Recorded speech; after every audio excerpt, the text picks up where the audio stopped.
দেখুন এই বাইকটা এই আমি খুলে ফেললাম, এই সিটটা কিন্তু আমি খুলে ফেলেছি।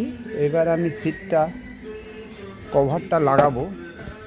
এত বাজে কভার দিয়ে গাড়ি চালানো যায়? এবার খুলে ফেললাম। এই যে নতুন সিট কভার দেখুন, কালকেই কিনে নিয়ে এসেছি। এই সিট কভারটা আমি এখানে পরাবো। এই হচ্ছে আমার সিট কভার, দেখুন হিরো HF ডন, ঠিক আছে। এই যে সিট কভারটা আমি ঢোকাচ্ছি, যেহেতু আপনারা সবসময় খেয়াল রাখবেন, যেহেতু HF ডন তাই সামনের দিকে ওটা, এটা পিছন দিকে দড়িটা, দেখেছেন দড়িটা সবসময় পিছন দিক থাকবে, অবশ্যই কিন্তু খেয়াল রাখবেন।